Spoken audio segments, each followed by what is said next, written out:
আসসালামু আলাইকুম। আজকে আমি দেখাবো স্যামসাং স্মার্ট টিভি অন করার সাথে সাথে ব্ল্যাক স্ক্রিন হয়ে থাকে, কোনো লেখা আসে না বা কোনো কিছু দেখা যায় না। তো দেখুন আমি অন করছি কিন্তু ব্ল্যাক। তো এখানে মজার একটা ট্রিক্স শিখে নেন। যে কোনো টর্চ লাইট অথবা মোবাইলের লাইট দিয়ে দেখার চেষ্টা করবেন যে আসলে কোনো কিছু লেখা আসে কিনা। আমি ট্রাই করছি, তো এখানে লেখা দেখা যায়, তার মানে আমার এলইডি লাইটটি কেটে গেছে। তো আমি এলইডি লাইট রিপেয়ার করে দেখাবো কীভাবে এলইডি লাইট চেঞ্জ করতে হয়। তো সম্পূর্ণ ভিডিওটি দেখুন, তাহলে আপনি শিখতে পারবেন ও জানতে পারবেন স্যামসাং স্মার্ট টিভি কীভাবে রিপেয়ার করতে হয়। তো আপনারা এভাবে সাবধানে খুলবেন, চাকু দিয়ে বা কিছু পাতলা একটা কিছু দিয়ে চাপ দিয়ে খুলবেন। লকগুলো এভাবে খুলে নেবেন, কোনো জায়গায় যেন লক না থাকে। তো সাবধানে খুলবেন, কারণ উপরে কিন্তু ডিসপ্লেটা থাকে। ডিসপ্লের উপরে বেশি চাপ দিবেন না, চাপ দিলে ডিসপ্লেটা নষ্ট হয়ে যেতে পারে অথবা দেখা গেছে এক জায়গা দিয়ে কালো হয়ে যেতে পারে। তো এজন্য বেশি চাপ দেবেন না, নিচের দিকে চাপ দিয়ে খুলবেন। তো আমি খুলতেছি, দেখতে থাকুন।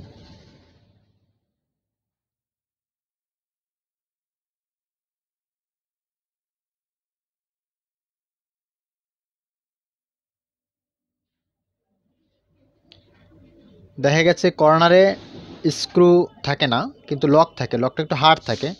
তো এখানে একটু আগে দেখে নেবেন কোন পাশে লক আছে, লক দেখে খুলবেন। আমার লকটি খোলা হয়ে গেছে। তো এখানে উপরের যে পার্টটা, এই পার্টটায় মূলত ডিসপ্লে, এর নিচে থাকে লাইটিং। তো আমি ডিসপ্লেটি সাবধানে খুলতেছি, এভাবে সাবধানে খুলবেন। দেখুন এখানে একটা কভার আছে, এই কভারটা খুলতে হবে।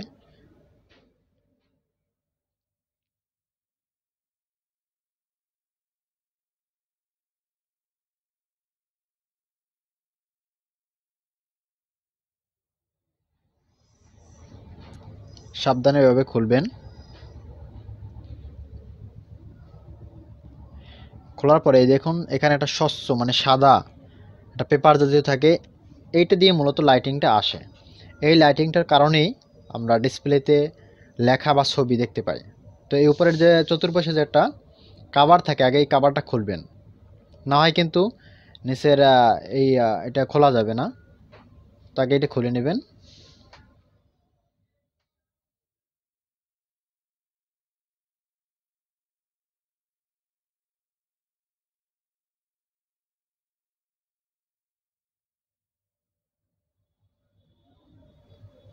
তো আমি এটা খুলতেছি। দেখুন এখানে পার্ট কিন্তু দুইটা থাকে, নিচে আরেকটা পার্ট আছে, ওই পার্টটা সহ খুলবেন। হ্যাঁ, আমার খোলা হয়ে গেছে, আমি এক পাশে রেখে দিই। দেখুন এখানে অনেকটা জামার বুদম বলে বা এরকম একটা লাইটিং থাকে, কয়েকটা লাইট থাকে একটা চ্যানেলের মাধ্যমে, দুই পাশে দুইটা চ্যানেল থাকে। তো আমি আগে স্ক্রুগুলো খুলে নিব। আপনারা এইভাবে স্ক্রুগুলো খুলবেন। তবে সাবধানতার বিষয় হলো এখানে যে আপনার এই নিচের যে একটা লাইটিং বক্স থাকে, এই বক্সটার উপরে কোনো যেন ময়লা না পড়ে বা কাইটে না যায় বা চাপ বেশি না পড়ে, কিন্তু হলে এক পাশ দিয়া লাইটিংটা হয়তো বেশি আসবে, এক পাশে কম আসবে, এরকম হতে পারে। তো এই জন্য অবশ্যই সাবধানে খুলবেন। আপনাদের কম্পিউটার, ল্যাপটপ, প্রিন্টার, স্ক্যানার ও সিসিটিভি ক্যামেরার যদি কোনো সমস্যা হয়ে থাকে কমেন্ট করে আমাদেরকে জানাতে পারেন। তো এই কমেন্টের উপর ভিত্তি করে পরবর্তী ভিডিও তৈরি করব, এবং যদি অল্প কিছু সমস্যা হয় আমরা কমেন্টের মাধ্যমে সমাধান করার চেষ্টা করব। তো আমি এটা খুলতেছি, দেখুন। এই দেখুন এখানে মূলত এই লাইটিংটা, লাইটিংয়েও কিন্তু স্ক্রু দেওয়া থাকে, স্ক্রু দিয়ে আটকানো থাকে। তাকে স্ক্রু খুলতে হবে, তারপরে লাইটিংটা খোলা যাবে। তো আমি স্ক্রু খুলতেছি।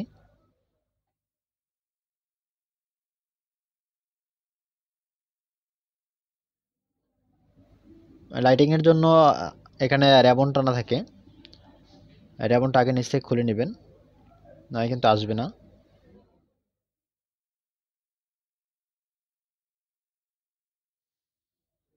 ক্যামেরাটা আমার স্ট্যান্ডের সাথে, যার কারণে আমি দেখাতে পারতেছি না যে এখানে কোন জায়গায় র্যাবনটা মূলত লাগানো থাকে। তো যাই হোক আপনারা দেখে নিন, আপনারা নিচে পাইবেন এমনিতেই যে র্যাবনটা কোন পাশে লাগানো থাকে। তো টেপগুলো আগে খুলে নেবেন। এরপরে নিচে একটু গাম থাকে, তো এরকম টান দিয়ে খুলবেন। আমি লাইটিংটা চেঞ্জ করতেছি। আমি নতুন একটি লাইটিং সেট নিয়ে আসছি, তো আমি এটা লাগাবো। এটা নতুন না যদিও, অন্য একটা টিভি মনিটর থেকে আমরা লাগাইতেছি। তো আপনারা বাজারে এরকম অ্যাভেলেবেল লাইটিং পেয়ে যাবেন, তো লাইটিং কিনে নিয়ে আপনি লাগাইতে পারবেন।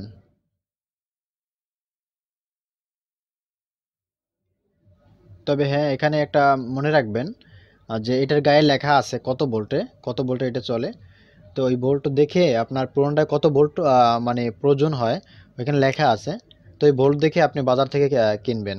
না হয় কিন্তু দেখা গেছে লাইটিং জ্বলবে আবার কতক্ষণ পরে কাইটা যেতে পারে, এটা হতে পারে। তো আগে দেখে নেবেন যে আপনার লাইটিংয়ের গায়ে কত ভোল্ট দেয়া আছে, ওইটা দেখে আপনি কিনবেন।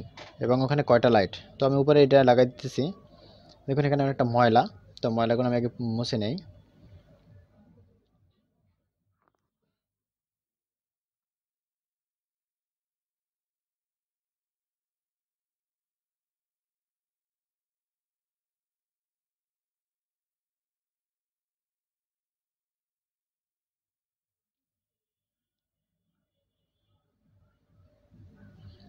এখন আমি এটা লাগাবো।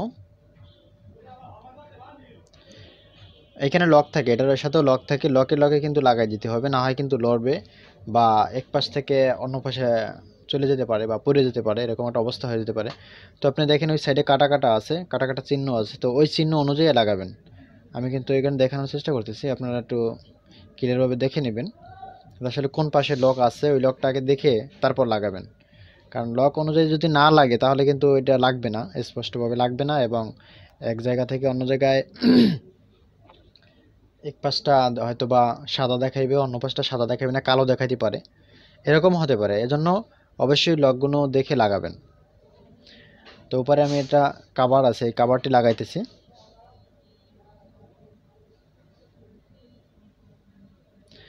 কাভারের বিষয়টা একটা লক্ষণীয় বিষয় হলো, কাভারটা আপনি যেই বিল লাগাইছিলেন মানে খুলছিলেন প্রথমত, ওইটাকে দেখে নেবেন কোন পাশ থেকে কোন পাশটা ছিল আর কি। ঘুরিয়ে যদি লাগান তাহলে কিন্তু হবে না, তো আগে দেখে তারপর লাগাবেন। আচ্ছা, আমি ডিসপ্লেটা বসাইতেছি। আসলে মূলত এই কাজগুলো একটু সাবধানতার বিষয়, সাবধানভাবে এই কাজটা করবেন, কারণ ডিসপ্লের দাম অনেক। যদি ডিসপ্লে নষ্ট হয়ে যায় তখন কিন্তু অনেকটা দাম পড়ে যায়। তো মূলত স্মার্ট টিভির দামই হলো ডিসপ্লেতে। তো অবশ্যই আগে ডিসপ্লেটা বা প্যানেলটা সাবধানভাবে রাখবেন এবং খুলবেনও সাবধানে। লাইটিংয়ের দাম বেশি না, মাদারবোর্ডের দাম তেমন বেশি না, কিন্তু মূলত দামই পড়ে ডিসপ্লে বা প্যানেলের। এই প্যানেলটা অবশ্যই সাবধানে খুলবেন বা লাগানোর সময় কেয়ারফুলিভাবে লাগাবেন। এরকম ভিডিও পেতে, কম্পিউটার, ল্যাপটপ, প্রিন্টার সার্ভিসিংয়ের ভিডিও পেতে আমাদের চ্যানেলটি সাবস্ক্রাইব করে পাশে থাকুন। পাশে থাকা বেল আইকনটি বাজিয়ে রাখুন, যাতে করে পরবর্তী ভিডিও আপলোড করার সাথে সাথে আপনারা অতি তাড়াতাড়ি পেয়ে যান।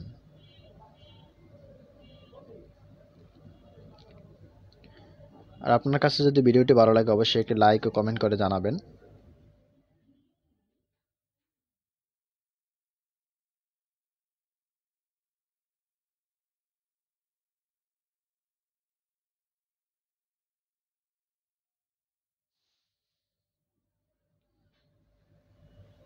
আমি লাইটিংটি লাগানো হয়ে গেছে।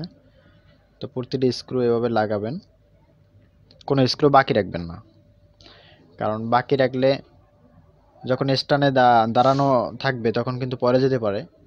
অনেকটা স্ক্রুতে এটা স্টিল রাখে বা নড়ে না, এক জায়গা থেকে অন্য জায়গায় নিলেও নড়ে না, দাঁড়ানো থাকে স্টিলভাবে। তো আমি পাওয়ারটি লাগাই দিচ্ছি।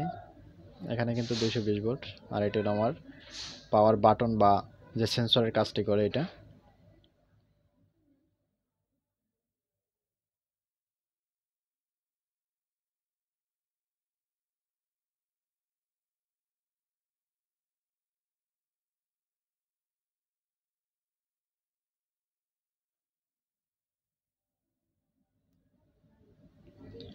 আমি অন করতেছি, দেখুন ভিতরে কিন্তু লাইটিং আসছে। তো দেখুন একদম রেডি। তো আজকের ভিডিও এ পর্যন্তই ছিল। পরবর্তী ভিডিও পেতে আমাদের চ্যানেলটি সাবস্ক্রাইব করে পাশে থাকা বেল আইকনটি বাজিয়ে রাখুন, যাতে করে পরবর্তী ভিডিও আপনারা অতি তাড়াতাড়ি পেয়ে যান। তো আজকে এখানেই বিদায় নিচ্ছি। আল্লাহ হাফেজ।